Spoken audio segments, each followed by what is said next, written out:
Okay, welcome everyone to this second workshop of this 3-day conference.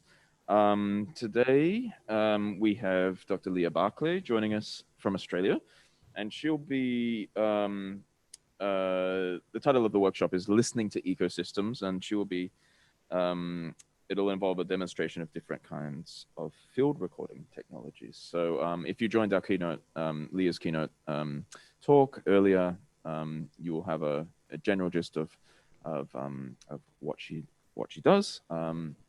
But we're very grateful to be able to get down and dirty into the nitty gritty of field recording and various technologies. So I'll just hand over to you, Leah. Thank you.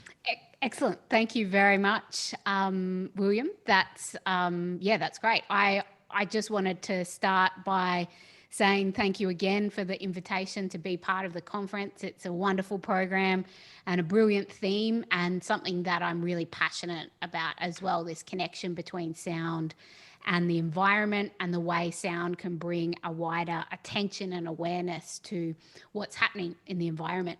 So this workshop is basically an extension of the keynote presentation I just gave in some ways. I'm breaking down the technology behind listening to ecosystems. And I want to keep this a little bit more informal. So feel free to ask questions at any point along the way. You're welcome to type questions in the chat, or you can just turn your microphone on and interrupt me and ask questions. I'm happy to keep this much more interactive and informal. So I want to start by, I guess, giving 2 examples of projects that are an extension of what I just spoke about in the keynote. Then I'm going to talk through and introduce some of those technologies. So there's some slides for that.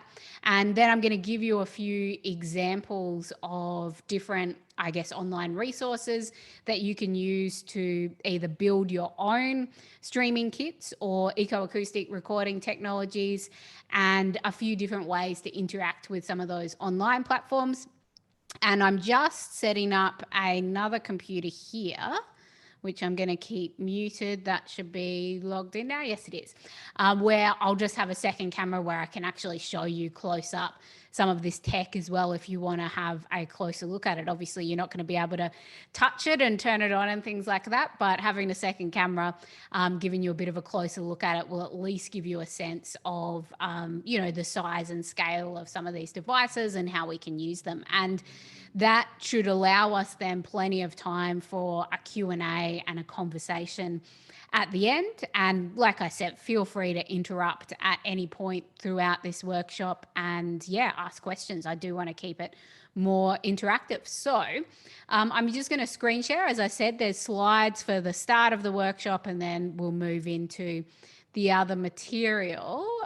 Just give me 1 second.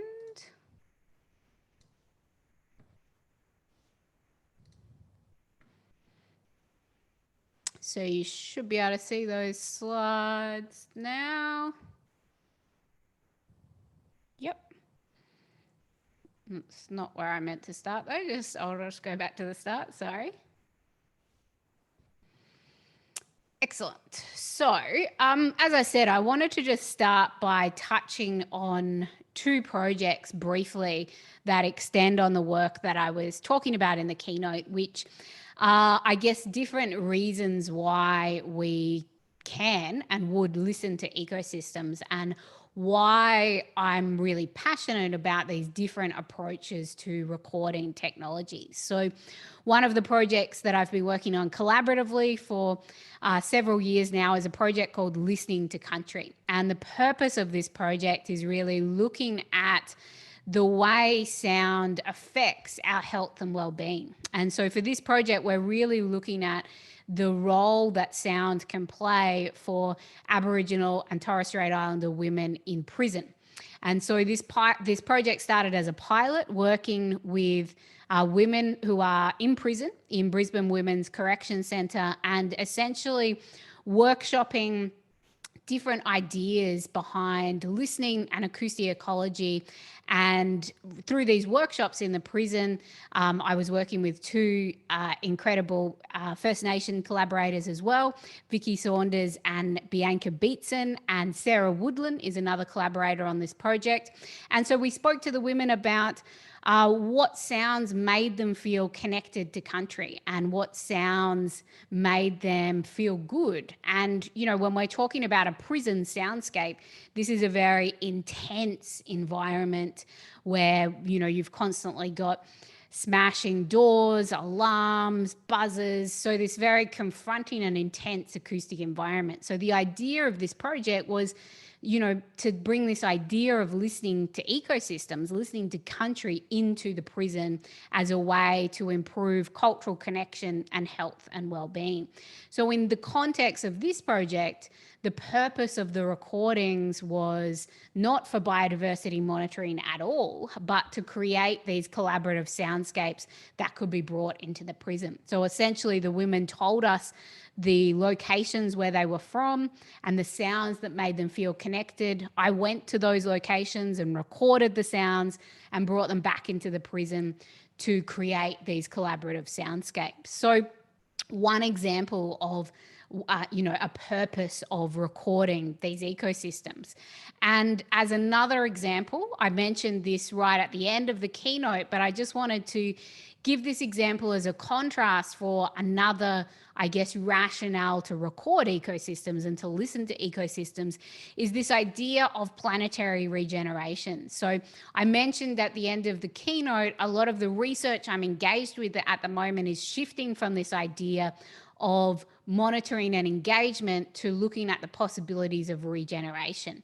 And I'm working on a large-scale project with Monica Gagliano, among many other people at the moment, looking at how we can really understand the soundscapes of ecosystems from a regeneration perspective. And there's a lot of evidence that suggests if we're regenerating an area, that acoustics plays a really significant role.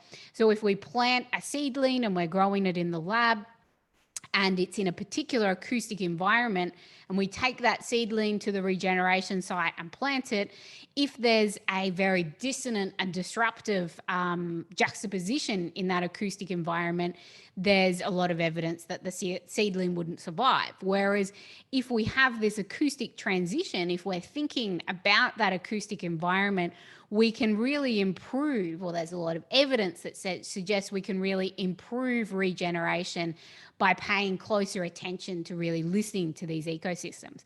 And this isn't just in a terrestrial environment, this applies in an aquatic environment as well. For coral regeneration on the Great Barrier Reef, for example, there's a lot of evidence that suggests that we can really use sound as a tool for regeneration. So as I said, just two examples at the start to really get you thinking about the possibilities of listening to ecosystems.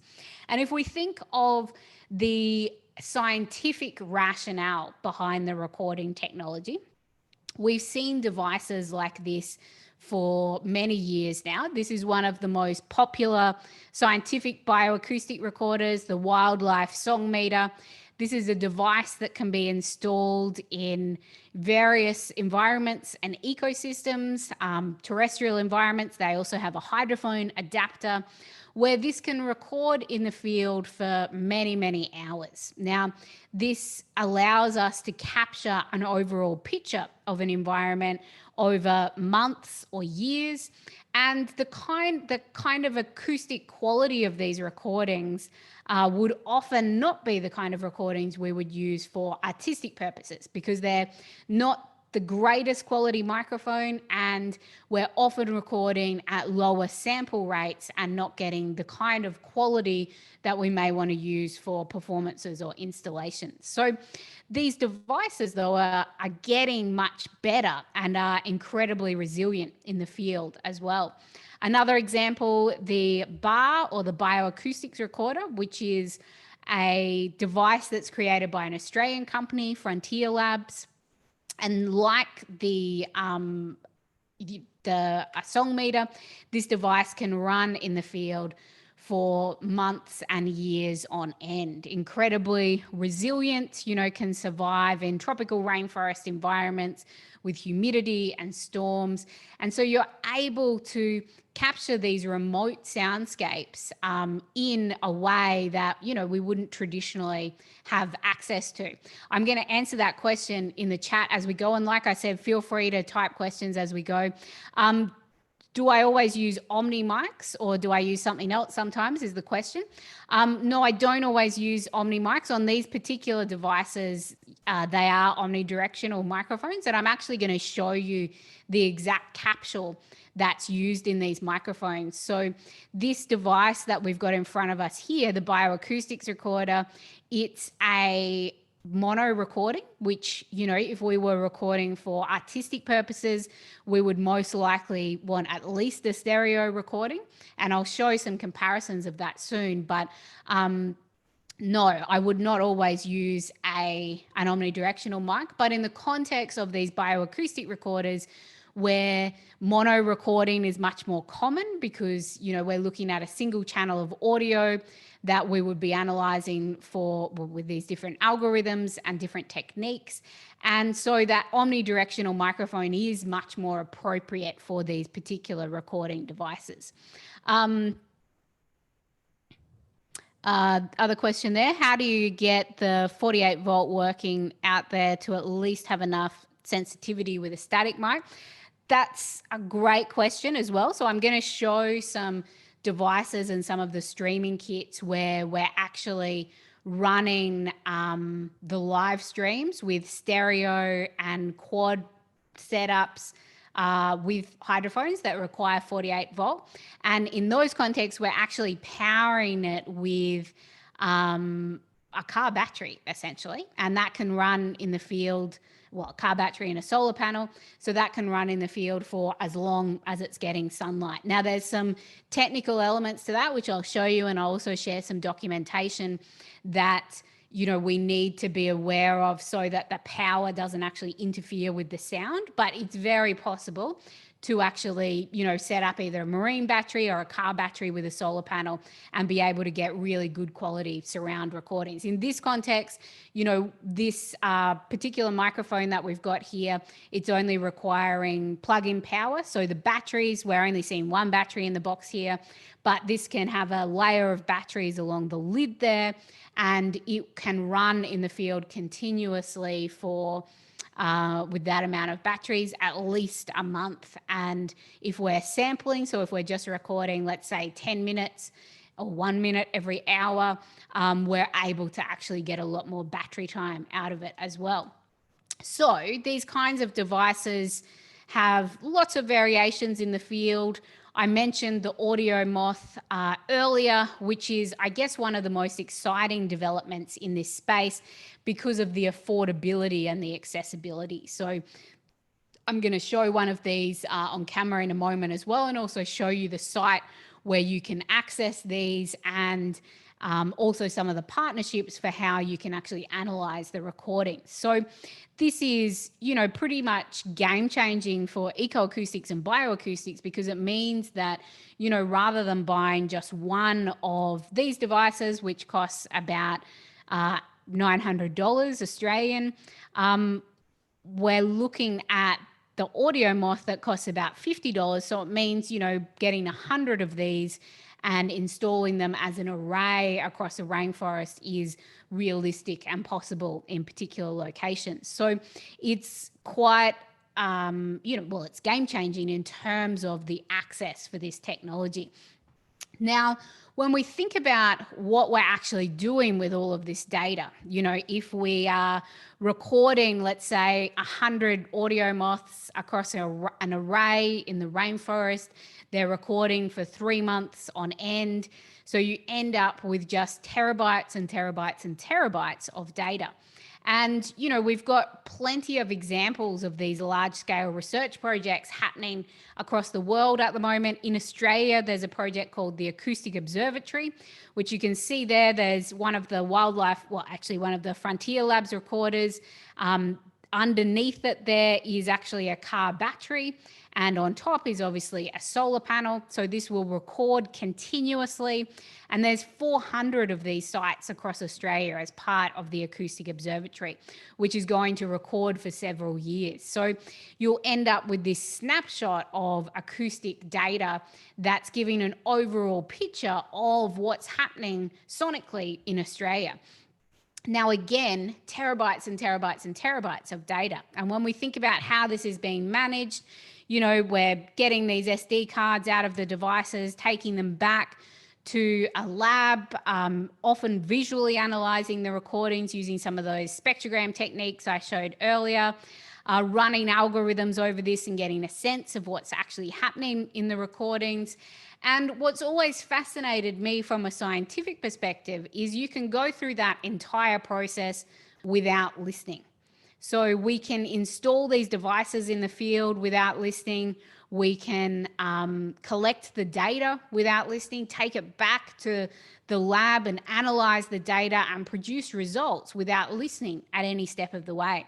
So for me, I'm really interested in how we can make sure the process and the action of listening is integral to these scientific projects as well, and how we can look at what role listening plays in actually helping us and informing us to use this technology in more effective ways. Because when we think about it, if I come back to these slides of installations, you know, if we are actively listening in the field, you know, listening can inform every decision that we're making, from where we set up the recorders to the position of the microphones to the location in the forest. Listening is such an essential tool to make these critical decisions about the recording process. Likewise, listening can inform every decision we're making when analyzing the recordings. And while it's impossible to listen to, you know, months and months of data, listening absolutely informs the development of these algorithms, because all of these ecosystems are functioning in really different ways. So for me, whether we're listening for the purpose of artistic projects or scientific research, the action of listening is critical in these approaches to recording.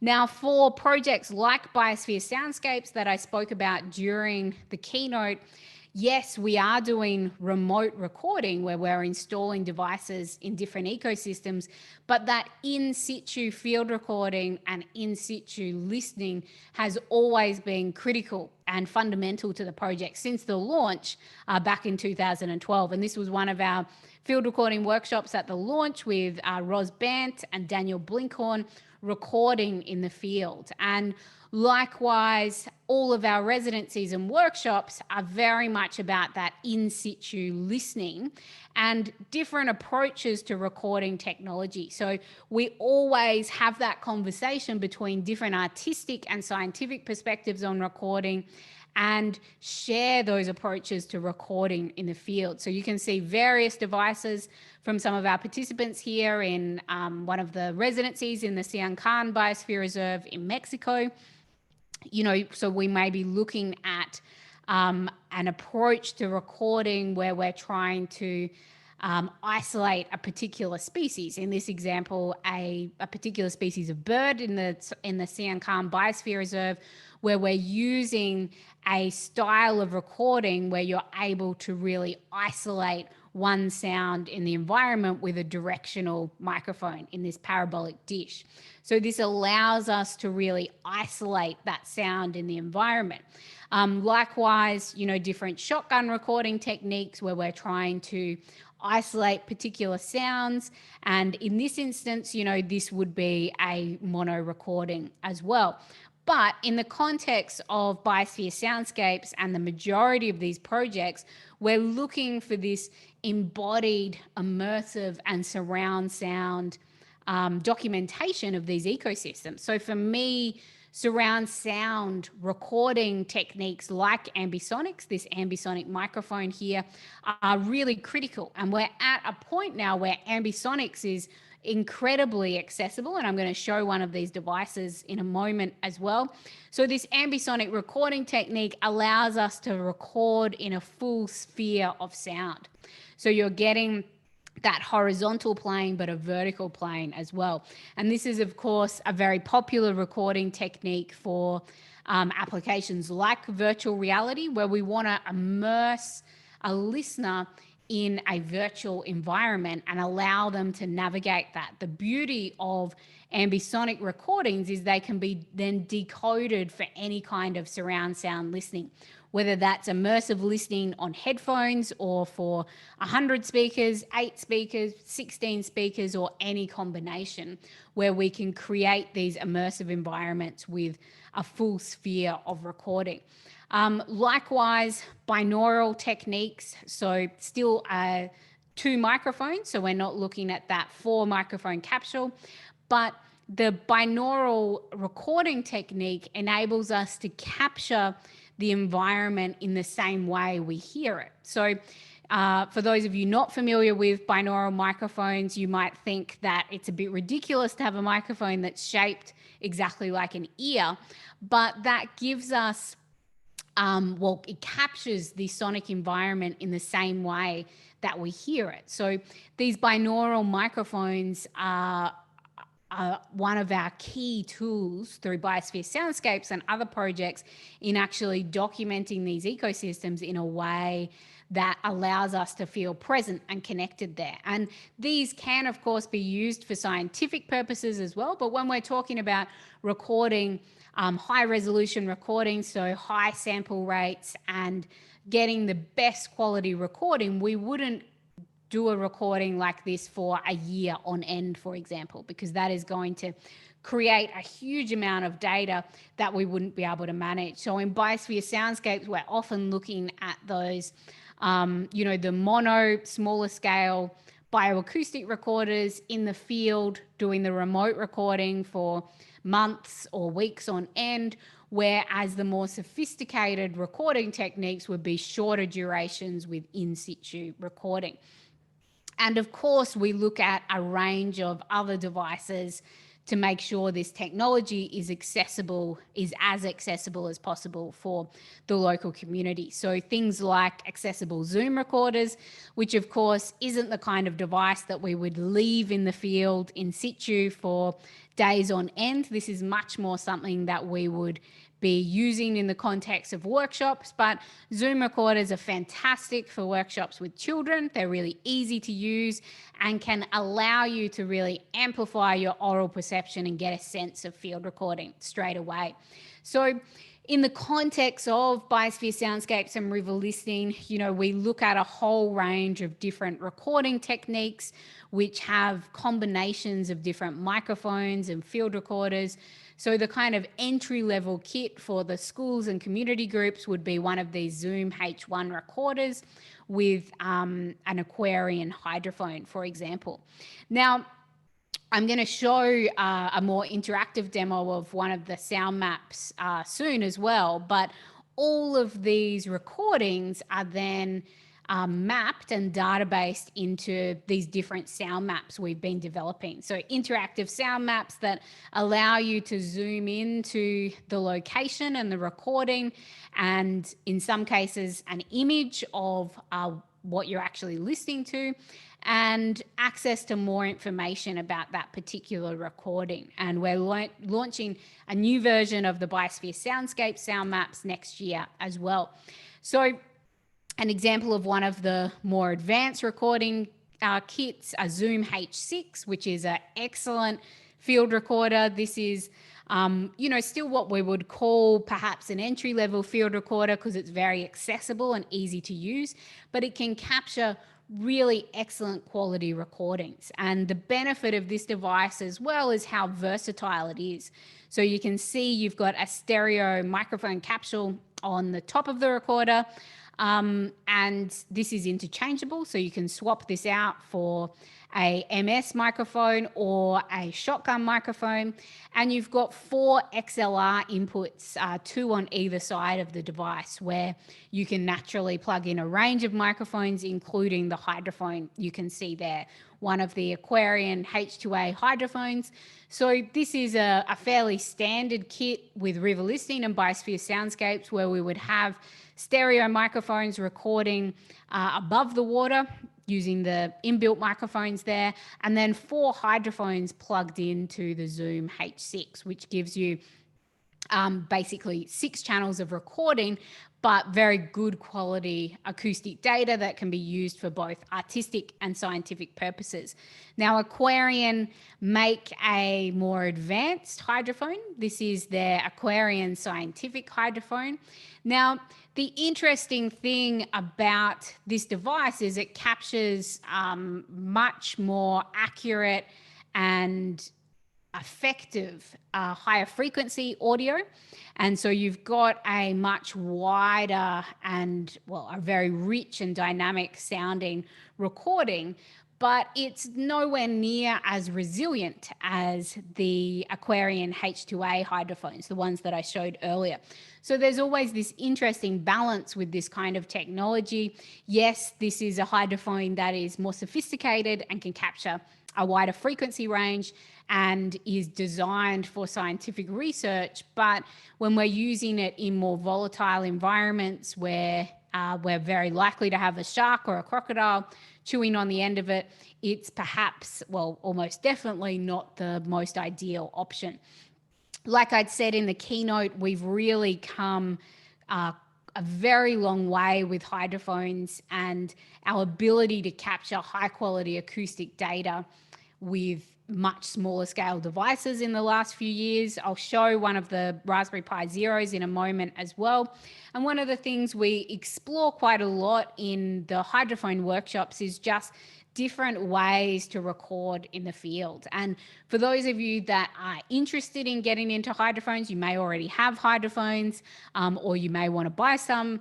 You know, I'd really encourage you to explore different recording techniques as well. This is a great example during the wildlife sound recording workshops last year, freshwater soundscapes workshop, where we've got an Aquarian hydrophone there, which is essentially using part of a pool float as a float. So you can see there it's been cut, and we're using that as a flotation device for the hydrophone. And then it's basically got a cat toy on the end of it, which is protecting it from different wildlife in the environment. So I also 3D print capsules for hydrophones, which basically act as protection for them, particularly from fish and sharks and different marine life along the coastline of Australia. There's any number of things that can attack hydrophones. So it's often good, depending on the location where you're recording, to really experiment with different ways to both float the hydrophones and ensure that they're safe in the environment. This is an example of one of Jez Riley French's hydrophones, incredible sound artist and field recordist based in the UK. And he's been hand making hydrophones, contact microphones, and various other devices for many years. And again, this has been a really powerful way to make this technology very accessible. These hydrophones he makes are very good quality, but they're also very affordable, and they're incredibly easy to use as well. And I'll provide the links to these different devices at the end of the workshop as well, if you want to research any of these yourself. But this is an excellent quality hydrophone. I just saw there was another question there in the chat. Do I select different recorders for different environments? What's the recorder I use most? Yeah, absolutely. I would select different recorders for different environments. I mean, sound devices are excellent recorders, and, you know, they are very resilient in a whole range of different ecosystems, whether you're in very cold environments or very humid and hot environments. But as I said, in the context of our workshops and community engagement, it's always well, it depends on the context, of course, but Zoom recorders have become, very popular in the context of our workshops. And I often will encourage something like a Zoom H2 as an entry-level field recorder, because you're able to capture surround sound with that as well. And I also encourage, the Zoom H6 as a fantastic option for field recorders as well. Zoom also has their F series of recorders, so the F4 and the F8, which I would say at the moment, the field recorder that I use the most is the Zoom F8, because that gives us 8 XLR inputs. So in marine and freshwater environments where I'm using an array of 8 hydrophones, that would be definitely, my go-to recorder. Was there another question in the chat there? Sorry, I didn't have the chat in front of me. There's a question, which preamp do I use for hydrophones? It depends on the actual hydrophone. So if I scroll back to that Aquarian Scientific, you can see there where the Aquarian Scientific logo is. That's the Aquarian's preamp. So I always use the Aquarian Scientific preamps for these particular hydrophones. With the, let me just jump back to it, the H2A Aquarian hydrophones, I don't use an additional external preamp. The preamps that are inbuilt in the Zoom recorders or the sound devices are sufficient enough to get good quality audio out of these hydrophones. And with the Jez Riley French, I do use a range of preamps depending on how many hydrophones we're using and what recording device we're actually using them with as well. So that sort of depends. Now, a device like the Jez Riley French hydrophone, this is modeled on that idea of essentially a waterproofed contact microphone. And that's the basis of the kind of hydrophones that we build in these community workshops. So for example, when we initially ran the series of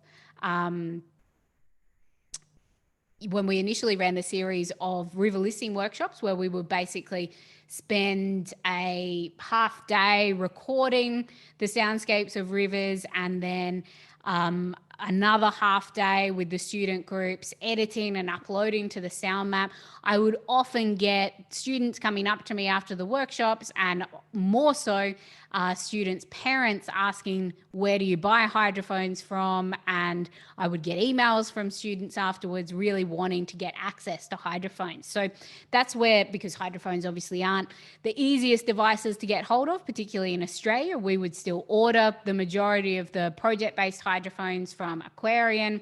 In the US, also Cetacean Audio, and then the Jez Riley hydrophones, which are, of course, from the UK.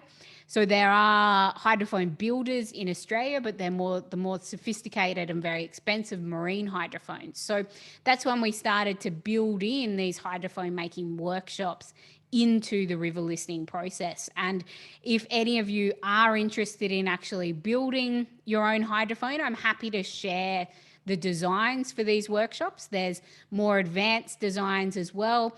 And really all you need is a contact microphone, obviously your acoustic cabling.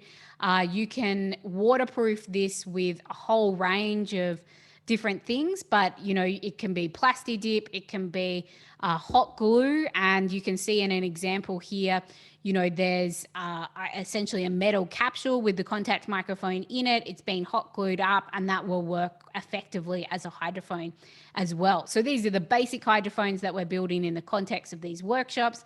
So it means that we can then, in the sense of the river listening workshop, spend one day actually building hydrophones with the students, and another day recording those soundscapes, still mapping the soundscapes in the same way. And then the students can, of course, take the hydrophones home with them, which was a great outcome, because it means that they can keep recording and keep adding to those databases. So in the context of the streaming, we've invested a lot of time in the last few years in developing these streaming kits. So we are using a Raspberry Pi based streaming kit, and this is a Raspberry Pi microcomputer. I'll show these in a moment as well. And this is based on a SoundCamp stream box, and I'm going to show the links to that too. And essentially, what we wanted to do with these river listening streaming kits was have a version of the stream that can capture the best quality acoustic audio, and then a version of the stream that could be 100% mobile, and a version that could be for more remote and regional areas. So in this particular example, we're using a Focusrite sound card, which gives us good quality preamps. And this is plugged into the, what's in the little gray box there is the Raspberry Pi. So it plugs straight into there. Then the hydrophones, two of the Aquarian hydrophones are attached to the side of the box. And the white boxes you can see there are what's giving us power over Ethernet. So then this would essentially be a version of the kit that is running in a location where we can access Ethernet and power. And so we use these kind of kits in along riverbanks, near houses or jetties, where we can have a 100-meter Ethernet cable actually running to the stream. And then once it has power over Ethernet, this will essentially run continuously in the field for as long as you possibly want it to. So this is the more, I guess, sophisticated kit that gets you better quality audio. And I can share all of the materials that are in this and how to actually put it together as well, and where you can buy these things from for those of you that are interested. Now, some of you might be thinking it's kind of strange to have a Focusrite, a sound card running with a Raspberry Pi in the field, when if you're familiar with Raspberry Pis, you may know that there are various sound cards designed for Raspberry Pis, and we do use some of those. But when we're talking about getting good quality stereo audio and being able to power two of the Aquarian hydrophones, there isn't really a sound card that gives us the sort of quality that we want at this stage within the price range. Whereas a Focusrite is very affordable, it's very resilient in the field. We've run these sound cards in various ecosystems for very long durations. I'm going to play an example from a canopy live stream very soon, which is running with a Focusrite sound card right in the rainforest canopy, in a subtropical canopy where it's regularly getting thrashed by storms and various other things. So they're very resilient in the field, which is the main reason that we use these. This is an example of the mono kit. So this is using a sound card on the Raspberry Pi because we're just using single channel audio, so mono audio. One of the Aquarian hydrophones, which is a mini jack input, only requiring plug-in power. This is running into a small battery. And then what is plugged onto the top of this kit is a solar panel. So, and this is of course internet, so mobile data. So this kit can be all set up and pre-programmed and posted anywhere on the planet. Essentially, a community member can just open this box and plug in the hydrophone, plug in the internet and power, and it will automatically connect to the server and be streaming live. So this is the kind of device that we just wanted to make it as easy as possible. Now, it's possible to buy all these parts separately and set it up yourself. And again, I'll provide the links to be able to do that if anyone's interested in engaging in that way. This is just an example of one of the kits set up in the field. As I said initially, it's really essential if we are powering the device long-term in the field that the battery and the solar panel is separated from the streaming kit itself, because otherwise we'll get interference. So that's just a simple example of that setup running power over Ethernet. We've got the solar panel there, which is obviously sitting on top of the battery, and the actual recording setup, so the live stream setup, about 10 meters from this. It doesn't have to be that far, but that's an example in the field. That's just a close-up of the Raspberry Pi that's in the streaming box. And jumping back to the terrestrial streams, I wanted to show these examples because I mentioned earlier the binaural microphones. So those 3DO binaural microphones, which are quite expensive.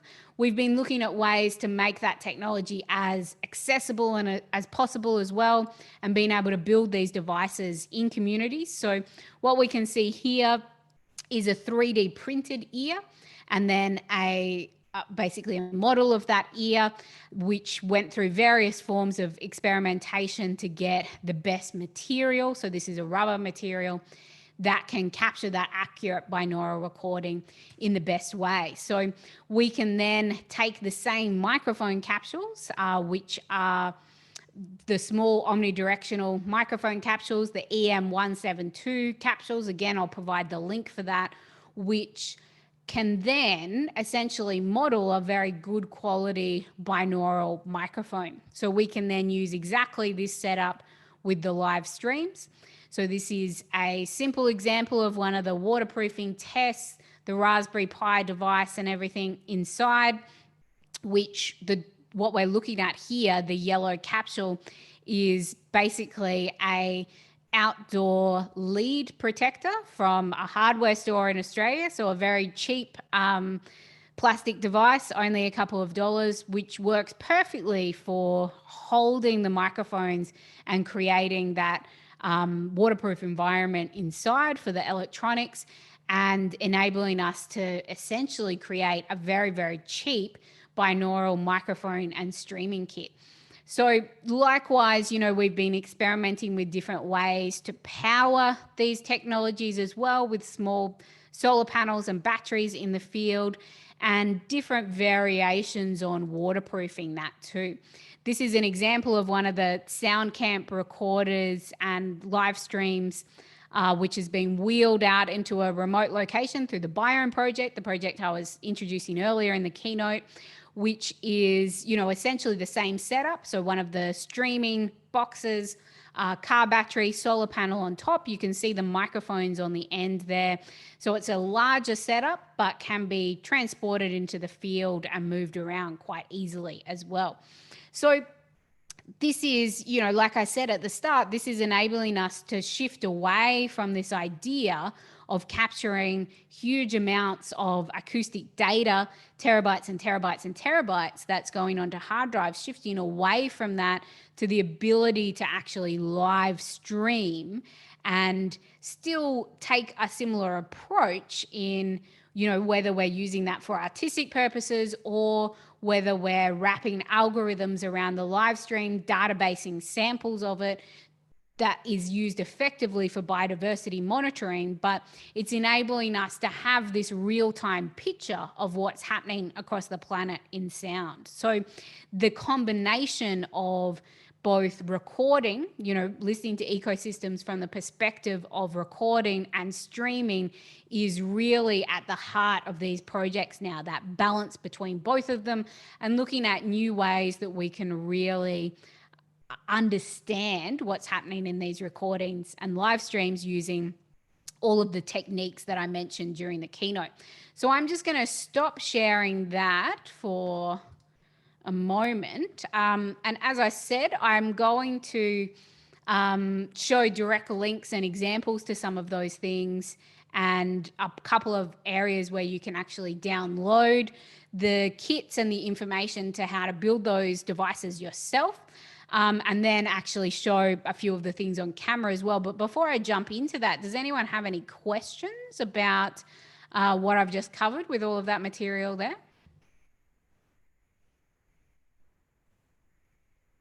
No questions right now? That's all right. I mean, feel free to keep typing questions in the chat. I thought I'd just give you a moment in case you had any questions sort of specifically about those recording devices or or the different streaming kits. As I said, I'm happy to keep this pretty informal and interactive, the workshop component of it. So feel free to interrupt anytime or type your questions in the chat. So if there's a question there, anything about device maintenance for hydrophonic recording? Great question. Yes. So certainly when we're looking at long duration recordings in, aquatic environments. Naturally, marine environments are a lot more brutal than freshwater environments because we're dealing with salt water. So when we're looking at where we're installing the hydrophone and how we're installing the hydrophone, that needs to be taken into consideration, but also the maintenance of the hydrophone itself. So often with long-term installations, we're scheduling time, and whether it's a community member that's doing it or if it's a close location, it'll be one of us to actually go out and clean the hydrophone and make sure that it's not getting that damage, particularly in marine environments. Obviously, when we're talking about any kind of aquatic environment, particularly in Australia, there's a whole range of different species that like to explore the hydrophones very closely. I've had plenty of examples of, the hydrophone just getting bitten off straight away from a shark, for example.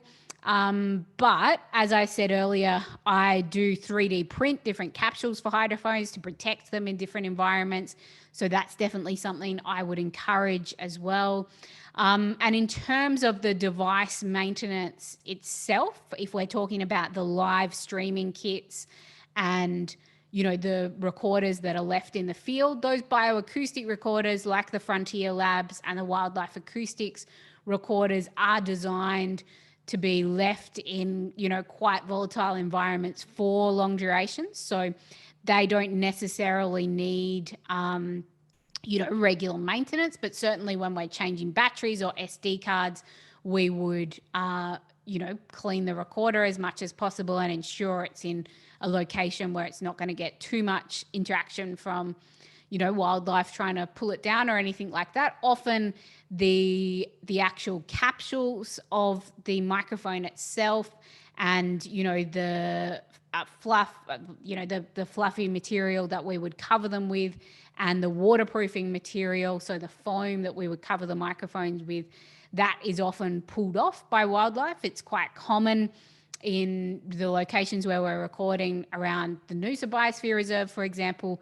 Possums regularly pull the foam off microphones. So that's something that, we really try and make sure they're locked down as much as possible. So zip ties and often gaffer tape around the edge of it so that it can't be pulled off. And in the live streams, it's often quite, fascinating to listen to a possum trying to pull the foam off a microphone. We've got some really nice clips from some of the live streams of the canopy where possums, you can hear the possum kind of climbing up the tree and hear it jump on top of the stream box and, go to one microphone and you can hear it kind of yanking and clawing at it, trying to get the foam off it and sniffing at it and then going to the other one. Unsuccessful, but then you can actually hear it curl up on the top of the stream box and you can faintly hear its heartbeat through the microphone. So, it's quite interesting sometimes just to see and hear how wildlife interact with these devices in the field as well. There's a question there, are all the hydrophones contact-based microphones? No, so the ones that we build in workshops, they are all generally based on contact microphones. The Aquarians and the more sophisticated hydrophones, so the ones that we're using for the marine-based hydrophone arrays, they're a standard hydrophone design, so ceramic hydrophone design. I'm happy to share links to those as well, not based on that contact microphone method. All right, any more questions before I move along? No? All right, excellent. So I'm just going to share now a few different websites and links and give you some examples of some of this work. That should be the right one there. So I'm on this site now called ArtsFront. And ArtsFront is a website that's developed by one of the main partner organizations that I work with in Australia called Feral Arts. And this website is essentially the main platform that we've been using for the community-based sound mapping. So next year we'll have new versions of the Biosphere soundscapes, sound maps launching, which are using this interface and an app that will allow you to contribute audio directly to this as well. So this is a symposium we hosted earlier this year, and I'm just going to give you an example with the photo version of this. So if I just let it load, this is basically what the sound mapping interface looks like, and you can upload sounds, images, videos straight from your phone, geolocate them, and this then allows you to have multiple layers of content associated with anything you upload. So this is just an example, and this is, you know, a system that's here for anyone to use as well. So if, you know, anyone as part of this workshop wanted to actually set up their own sound map or set up a sound mapping research project, you're welcome to use this system to set up your own project or event. And I'm really happy to, you know, provide any advice on how to use this system as well. We're also developing some tools where you'll be able to scroll back in time. So listen to changes in some of these ecosystems across, you know, months or years as well. So that is one example of the, you know, the actual sound mapping of the recorded material. What I did want to do is focus a bit on the actual sound map as well. So this is the Locus Sonos sound map developed by Locus Sonos, who are the major partner in the Biome project. I will put this link straight in the chat, but I'll share all of these at the end as well. Let me just grab that. So, you know, you're welcome to click on that link now and have a listen to some of these live microphones. So basically, any microphone that I click here will connect us straight to the live stream. So I'm just going to refresh that. Just give me a second till the internet kicks into the sound map. So basically, if I click on, this is the Mary Cairncross stream. So this is just down the road from where I am in Australia right now. Right in the canopy of the Mary Cairncross, and it's 8:30 at night now. So if I click on this, you should be able to hear that now. And this is real time. So this is a live stream from the canopy of the rainforest. It's quite windy tonight, so you're hearing some wind. Can you all hear that okay? I think that should be coming through.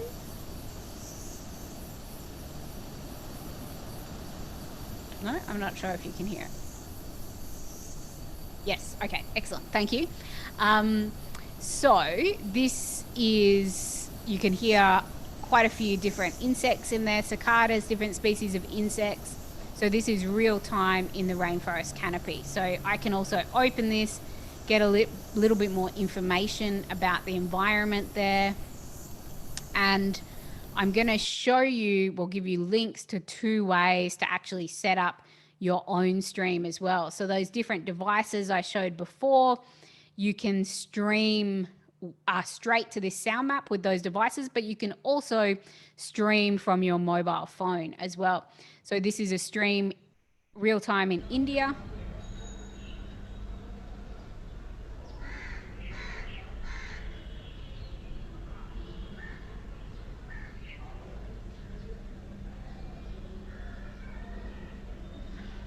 So it's about 4 p.m. in the afternoon in India at the moment. If we jump over to Europe, if I come up to, actually I'll go.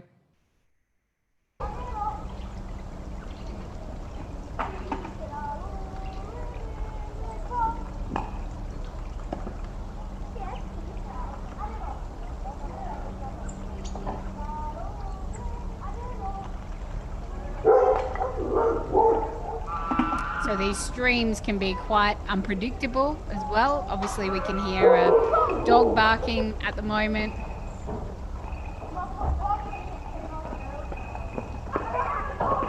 I'll just play one more. I'm going to jump across to, this is a stream that's not running right now, but when it is running, this is a absolutely incredible stream. This is in Pukawa in Hawaii, and this is a breeding zone for humpback whales. So from about February to the end of April, sometimes the start of May, this live stream is absolutely enthralling to listen to because there's always singing humpback whales on that live hydrophone. So I'm just going to jump to one more.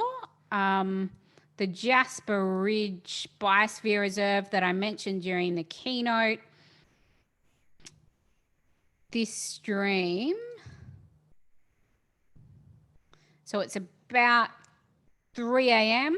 at Jasper Ridge at the moment.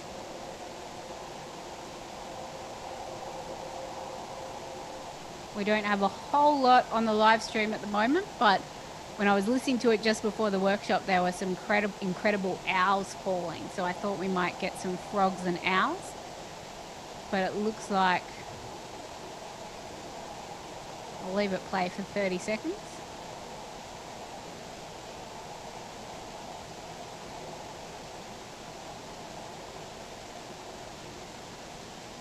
Right, not too much exciting happening there at the moment, but as you can see, it's a very interactive sound map, and this allows you to really move through all of these ecosystems throughout the planet. There's not a whole lot of live microphones running right now. There'll be a lot more next year once we launch some of the permanent streams across Australia and Europe for the Biome project. And I wanted to show you, while I've got the map open as well, how easy it is to set up one of the live streams mobile. So if you are interested in running one of the mobile streams, you can download an app called Locus Cast, which is going to be linked on the website I show as well. And so Locus Cast, which is just LOCUS Cast, C-A-S-T, an app that runs on Android and iOS as well. I might just, actually, no, I won't stop screen sharing. I'll show you this when I do stop screen sharing. But essentially, all you need to do is open the app, you set up the account, and you have a start screen on the app. And as soon as I hit start, I will actually pop up on the map within about 15 seconds. So I'm going to hit start on my stream right now, and it is streaming, and I'm going to refresh the map.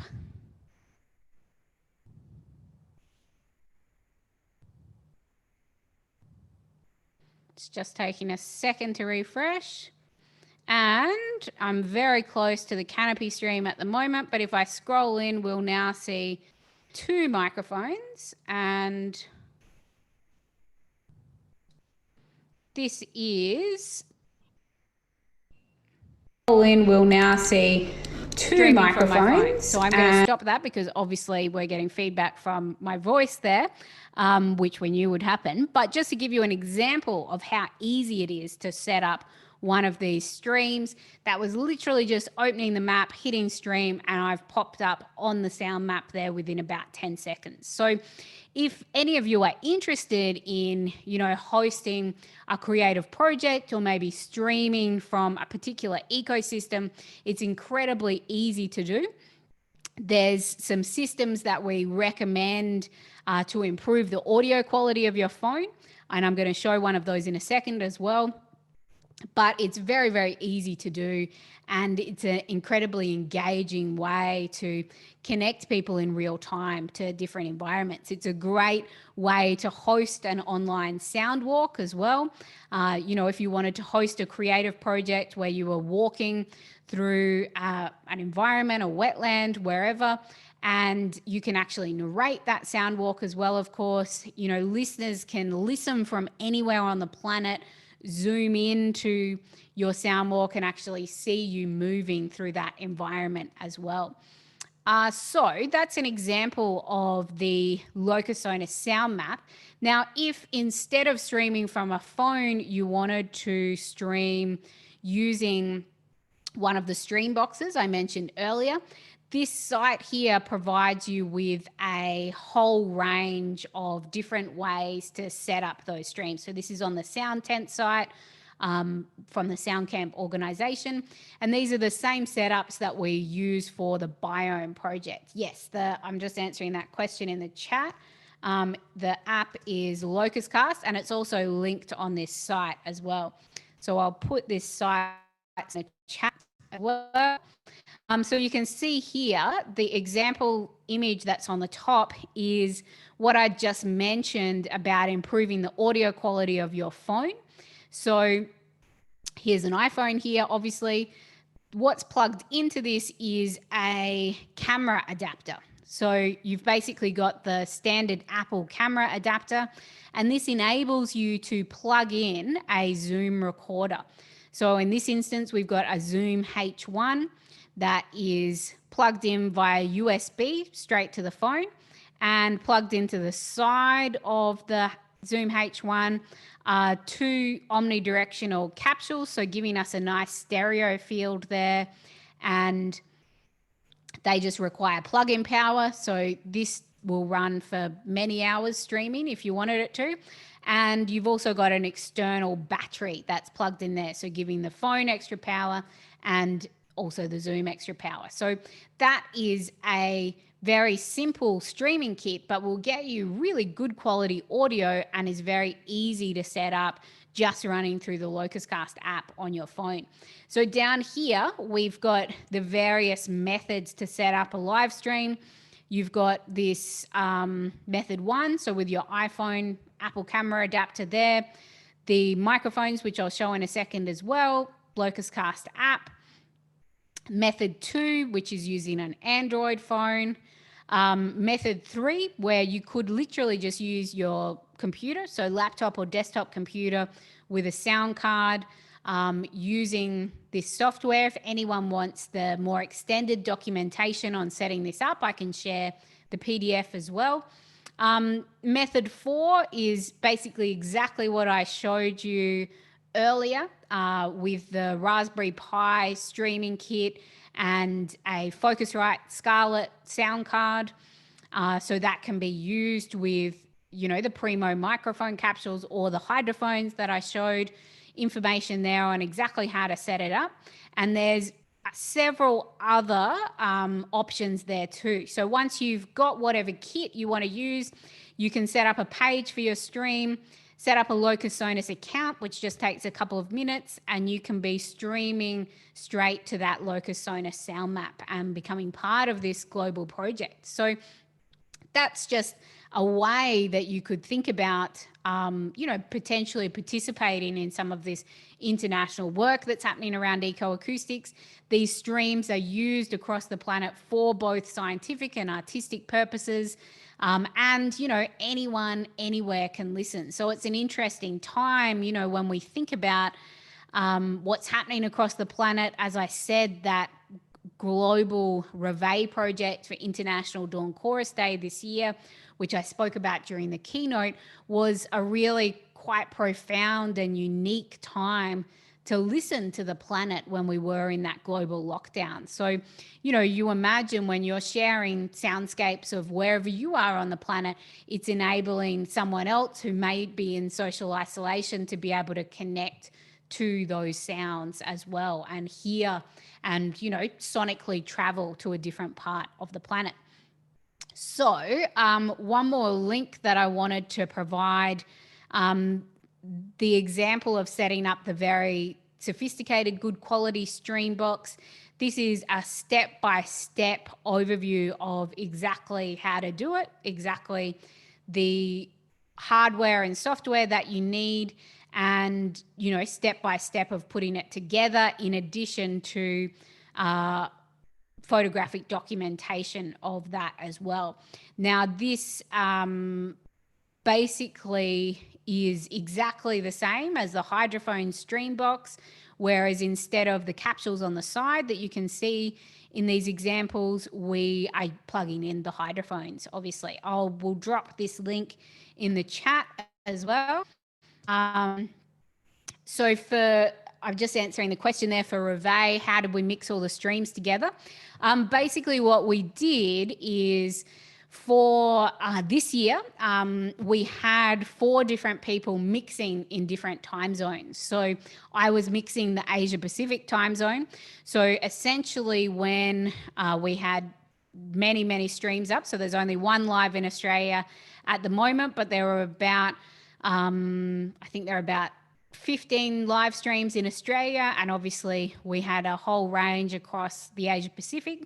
And so essentially the way they were mixed was we had the exact time code of civil twilight in each location, and I was monitoring the streams as we were crossing. So I was obviously listening before mixing it into the live broadcast and ensuring that the quality was fine and that there wasn't any interference, and then mixing those streams in. So there were moments where we may have, 3 or 4 streams playing at the same time. There were moments where a single stream may have been playing for, an extended period of time. So the actual mix of the live streams, although it was very much time coded to dawn, we were tracking dawn across the planet, there was an element of creativity to that as well, in that they were all being mixed live. And, in many of the examples in Australia, we had canopy live streams close to aquatic live streams. So there were moments where we could hear the soundscapes beneath the surface of the river.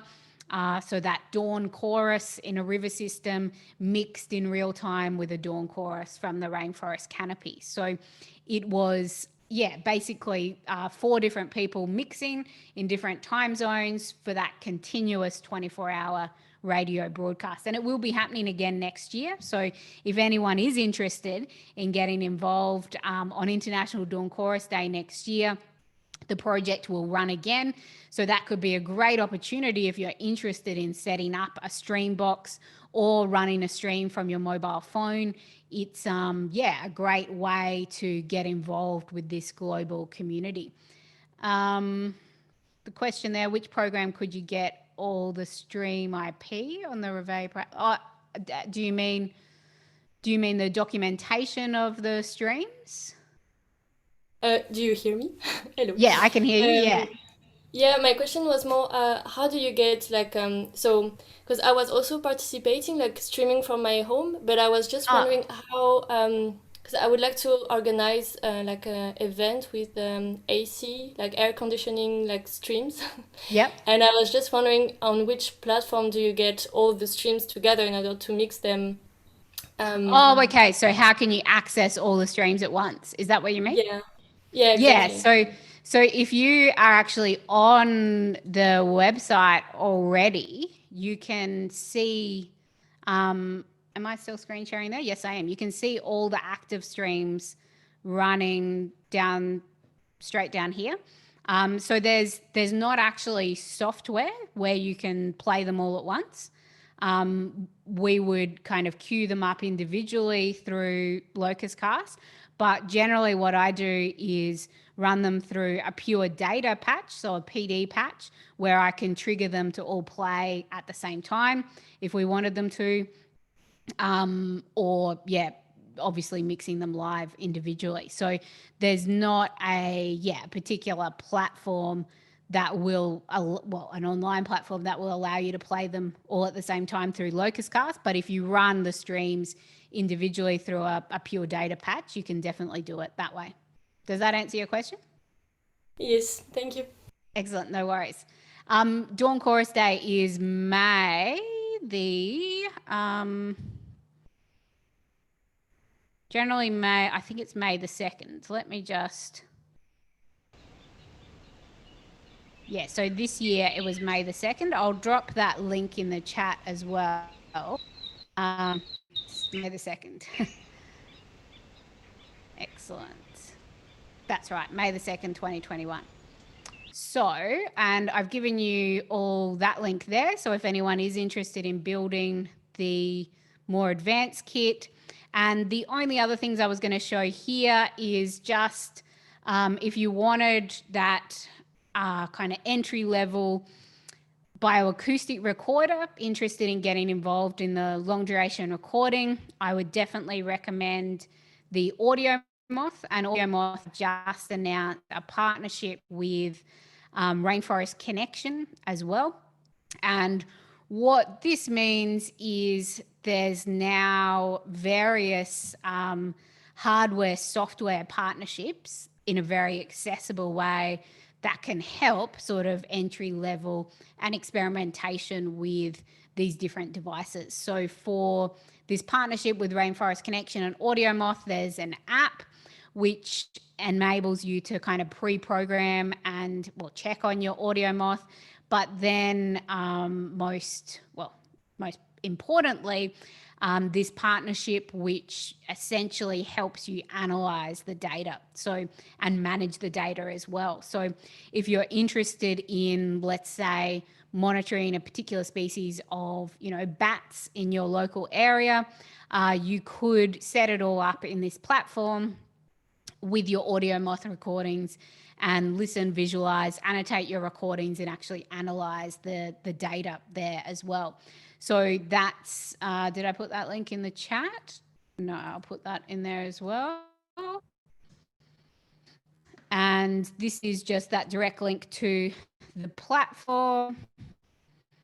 And, you could, if you wanted to explore it, set up an account and explore some of the existing projects and recordings that are set up there. And the only other link I wanted to show here is if you did want to engage with this global community of acoustic ecology, there's affiliate organizations for the World Forum for Acoustic Ecology all over the planet, and lots of great ways to connect with the different pathways for acoustic ecology. So I'd encourage you to engage with that organization as well if you're interested. And I'm just going to stop screen sharing there. So what I was going to do now is just show on this second camera some of the devices and the streaming kits if you wanted to have a closer look at them. But I'm happy to open up for some general questions now before we do that. And then the idea was, more of a conversation and Q&A. And then we were going to sort of close with this dialogue when William's back as well. So before I shift on to that, is there any questions that anyone has? You can turn on your microphones or cameras or type them in the chat, up to you. Any questions at all? Maybe I have one more question. Sure. To communicate about the call for the streams, for example, do you use the World Forum for Acoustic Ecology platform, for example, or? Yeah, so that, it's managed, I guess the Reveille is a collaborative project that's led by SoundCamp, but sort of managed collaboratively with various organizations. So Biosphere Soundscapes is part of that as well. World Forum for Acoustic Ecology. So that call for streams goes out through World Listening Project, World Forum for Acoustic Ecology, and SoundCamp and Biosphere Soundscapes in general. So we're, for next year, trying to make it as, as accessible as possible for people to get involved. And generally, the kind of standard sound hashtags on social media like acoustic ecology and ecoacoustics, you can find all of the latest information about Reveille and the live streams, across social media. There's often quite an active presence for Reveille on Twitter because the whole kind of 24-hour stream is live tweeted. So that's often a good place to engage with, in the setup process of streams as well. Yeah, thanks. No worries. Any more questions, or is there anyone that's sort of interested in setting up a stream or setting up some of the recording technology if you wanted more information about any of that?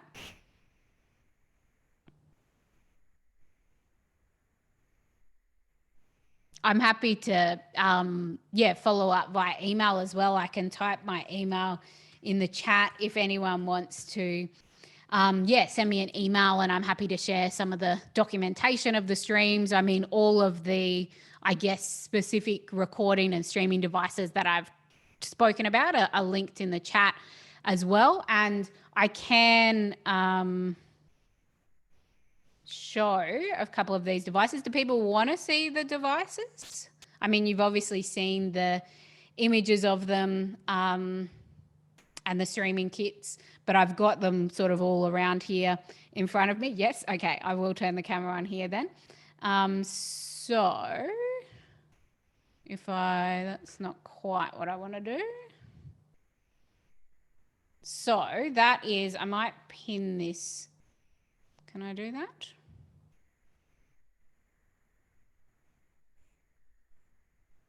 So I might need to swap the pinned video, William, so that I can pin the other video that I've got. Or maybe I'll swap my audio, but that's probably not going to work very well. Okay, you're pinned already. Yes, but can I possibly pin the other video? So the one that I'm holding up the microphone in at the moment? Yes, already. Yes, already. Okay, excellent.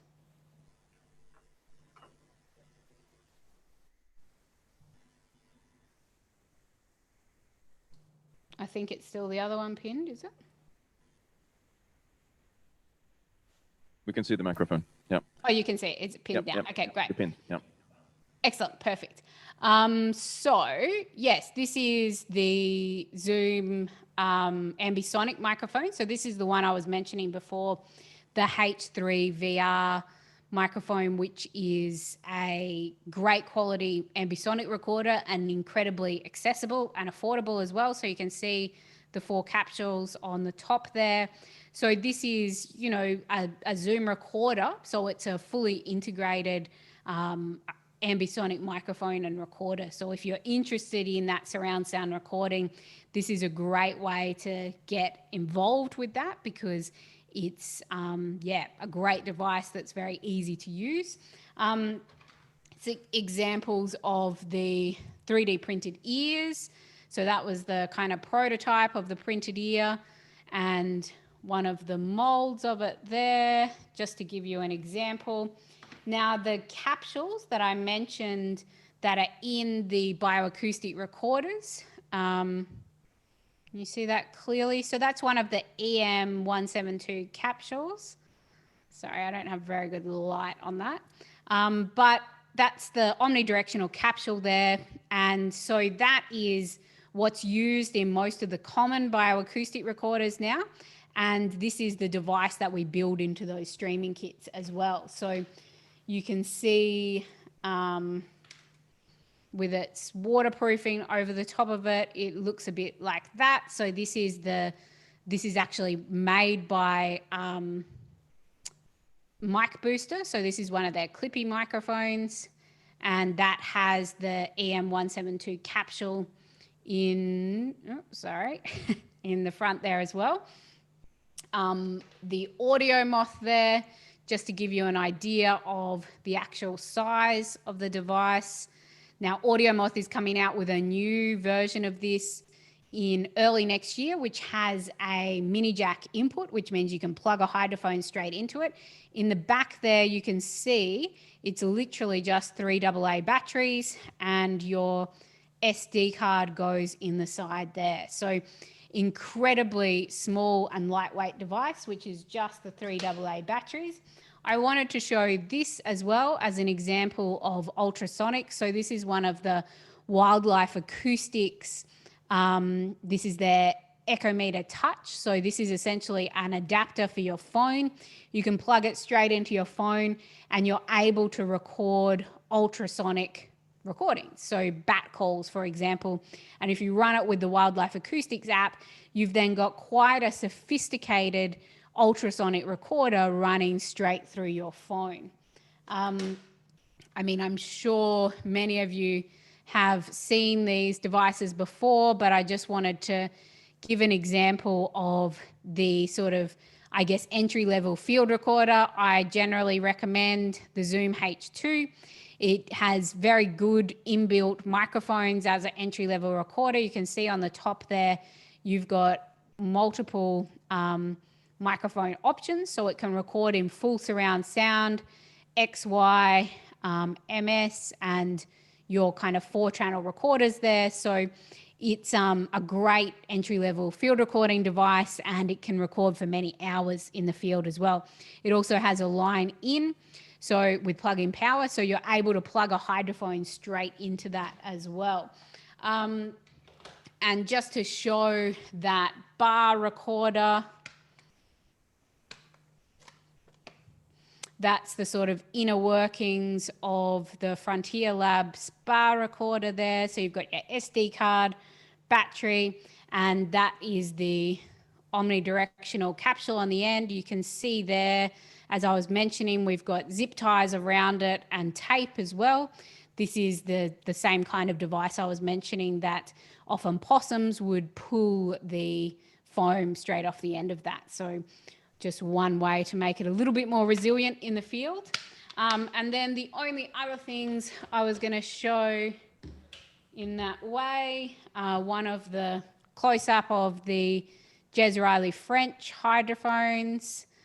So you can see the kind of, I guess, size of that there, and then the Aquarian hydrophone as well. I mean, I know I've shown photos of these, but it was just more to give you a sense of the actual device itself. So these are weighted. So this is essentially metal along the top there with rubber on the end. So this will sink quite quickly in the water. And it is, well, you can see how big it is there. There's variations on the actual length of these hydrophones. This one is one of the mini jack ones, so plug-in power is required for that one. And like I said, they're incredibly resilient hydrophones, and I would definitely, recommend that as a hydrophone starting point. So let me just get out of this one. That was all the devices I was going to show there. And I was going to open it up for more questions and closing with a conversation with William as well. So any questions on any of those devices I've just showed?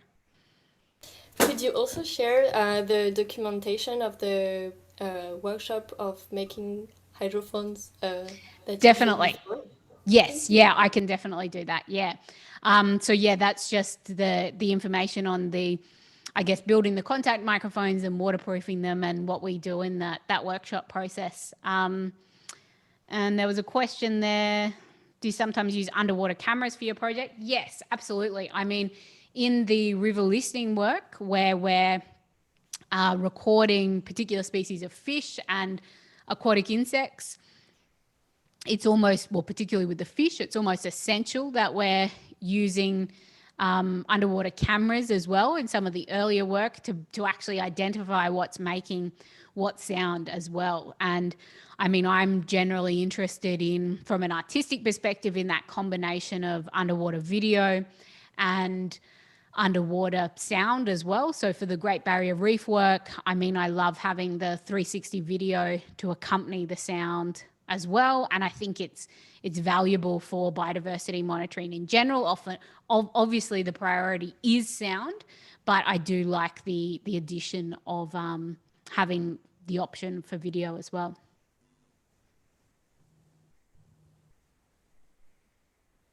Any more questions?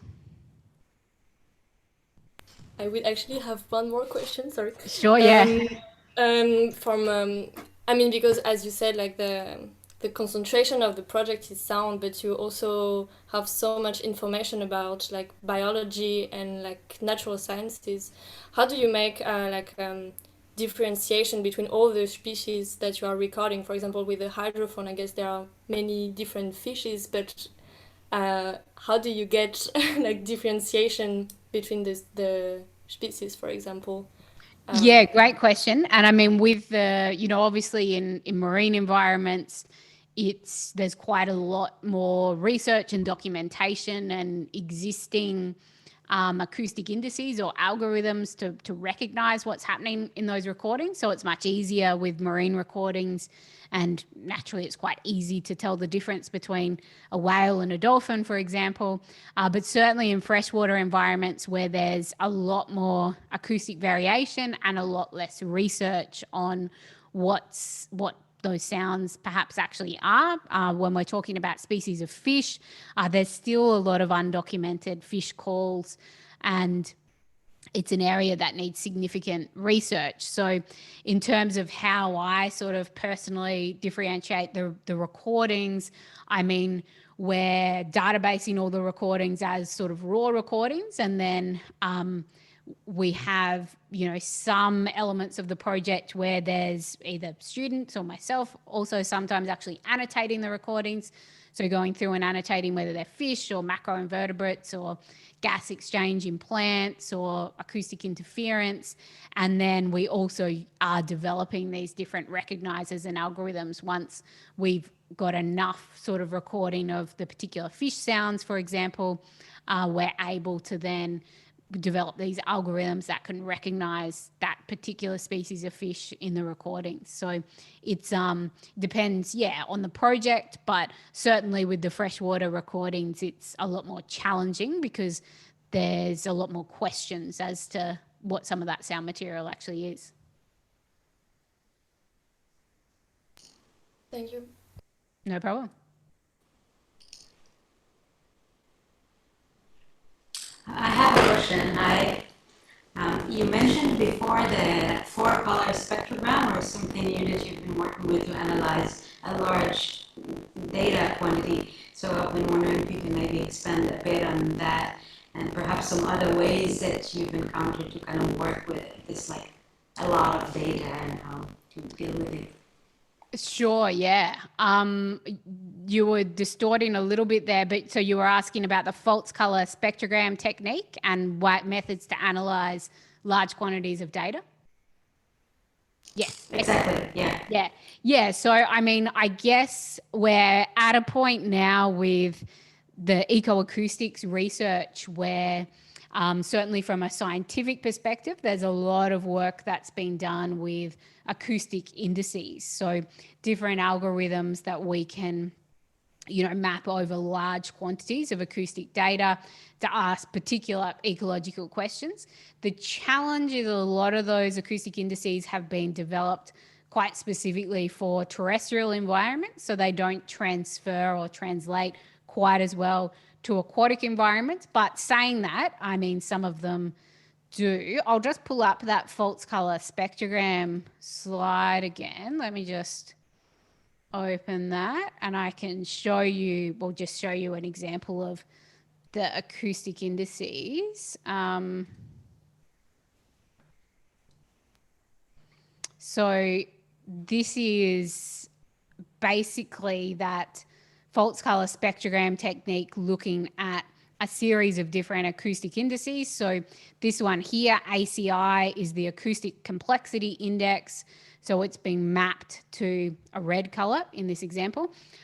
So it means that we can sort of take these acoustic indices, these algorithms, and map them to particular colors and then draw out that data from different recordings. So in this exact spectrogram I've used here, red isn't the acoustic complexity index, so we can essentially map any of the indices to any of the colors. But I guess this example, you know, that I used in the keynote is a really good demonstration of how these false color spectrograms can effectively work to communicate those very large amounts of acoustic data. So we've also used these quite effectively in environments where, you know, you really don't know anything about what's happening, particularly aquatic environments in that ecosystem. So suddenly you're able to get this overall visual picture of, well, in this case, 44 days of data. If we think about, you know, taking that same ribbon plot, that same false color spectrogram technique, and using it over a year of data or even just 6 months of data, you're suddenly able to, visually interpret what's happening in that environment. Of course, it depends on what algorithms you're actually using. It's very easy for, to use the wrong acoustic indice and interpret that data in, potentially a contradictory way. So I guess it is very important to understand, what ecological question you're really asking of those large data sets. But certainly that visual analysis through fault color spectrograms is a really exciting pathway for that. I mean, there's a whole range of software packages now that can enable you to kind of analyze large amounts of acoustic data. So using R, so there's basically sort of 3 quite common software packages that, are using those acoustic indices where you may want to, map out biodiversity loss in a particular area with 6 months of recordings, or you might want to monitor a particular species. So there's a whole range of options now with those acoustic indices. Does that kind of answer your question? Yeah, definitely. Thank you. Yeah, what are some of those softwares that you mentioned? Yeah, so I can pull them up right now. I'll just drop a link in the chat. I'll just get the right website.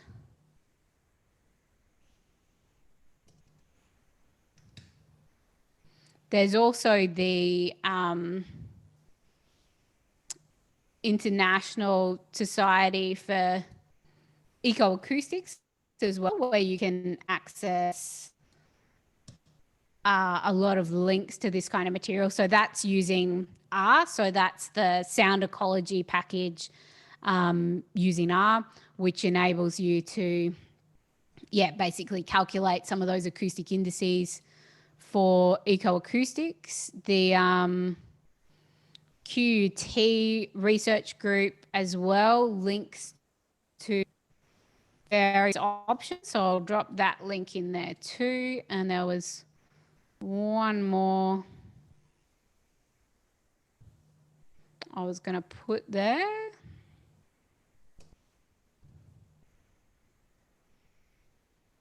I've lost the link for it right now, but I'll put the link there for that one in a sec. And there's also, I'll just grab that Ecoacoustics journal. And that gives you a lot of resources on the different sort of software packages and options for how, I guess, the latest ecoacoustics research is approaching acoustic indices and analysis as well. Amazing. Thank you very much. No worries. Any more questions? Okay, I have a last question. Sure. There is no more. Because like when you do recording outside, and I mean, as you said, like there are amounts of like 3 months of recordings, and usually, I mean, like nature sound are so, comment on dit, another time scale than we have. I mean, nature is so much slower, for example. Do you usually like straight up the time scale in your artistic project, like accelerates some recordings, or do you work with time translation for a more human perspective of those natural elements? Yeah, great question. I mean, I think I guess in some of the installations I've, kind of created these immersive soundscapes of different ecosystems where it might be a continuous sort of 24-hour loop, which of course takes a outrageous amount of time to produce. So it sometimes feels somewhat unnecessary to try and be authentic to those timescales, because it's rare that someone's going to sit there and listen to it for an entire 24 hours as well. But I've always been sort of, I guess, very committed to the authenticity of the recordings and wanting to, I guess, represent the ecosystem in the most appropriate way, but at the same time they are my creative interpretations of those environments, and I am manipulating the sounds in a way to sort of draw people into particular parts of those ecosystems. So I wouldn't say I sort of speed up the recordings to capture that timescale, but I would definitely, shift through those, I guess, changes, seasonal changes at a faster pace, which would more be in the case of, if I've got recordings over a month where we're shifting from like very dramatic weather events and, violent storms and cyclones to, a very sort of pristine tropical rainforest, I would absolutely be, contrasting those soundscapes and mixing and layering them together in a way that is capturing the complexity and the diversity of the ecosystem, but still trying to, represent it authentically. But I guess I always try and be very transparent in the creative projects that it is an artistic interpretation and my personal representation of that ecosystem. And I find that it's always interesting, presenting these works in the context of scientific conferences as well, particularly where you've got, a whole range of experts of these ecosystems who might say they're not engaged with sound or they're, don't have experience of sound, but because, they've spent their whole life doing field work in these ecosystems, they're so familiar with those soundscapes and have a deep understanding of the sounds of those environments, and will often, find that there's some tension in sort of crossfading different environments or different seasonal changes. So I think it's always an interesting conversation in that art science interface around artistic interpretations of environmental field recordings. But I guess for me, it's just always about being really transparent about what that sound actually is in terms of our creative experience. And in the same logic, did you also work with sonification using scientific data in order to create like this conversation between your artistic interpretation somehow of the soundscapes and ecosystem and the scientific material? Yeah, I mean, I have done work with sonification. I've done some work with plant sonification, and I have a lot of my early composition work when I was, I guess, more engaged in writing instrumental music or orchestral music as well.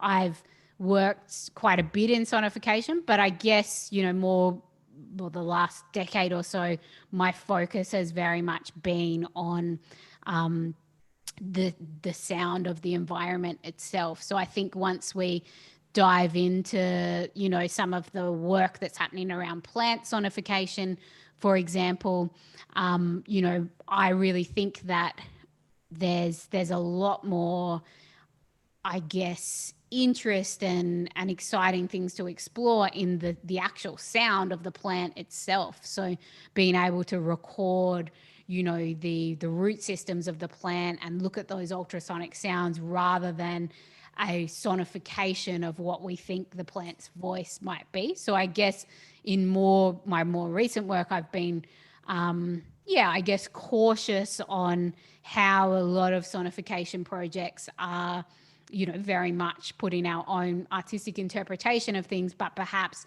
representing that data in a way that may not be quite as authentic as it could be to that environment. But saying that, there's a lot of brilliant scientific, brilliant sonification projects out there, I should say, and such incredible work happening in that space. But it's not something that I'm, deeply engaged with at this point. Well, thank you so much. We're out of time, but wow, such a lot of engagement at the end, which is really nice to see, and a fascinating way to really understand a lot more about field recording techniques. And I mean, for me, very, very interesting, particularly to learn more about the live streaming software and hardware that we've talked about a lot ad hoc, but I think we needed something like this to work out the next. Well, I mean, initially we were going to have you here for a residency throughout this year, of of course, the pandemic stopped all that. But I think through the your workshop tonight, I realized that there's so much technology available to us where we can live stream so much, and particularly the Locus Sonos project. I think that's something we can really look into here to look into new ways to collaborate internationally, and to look at ways to, in this era where we can't travel and have to connect in these kind of ways, that we can, the world can really open up to us through these means, right?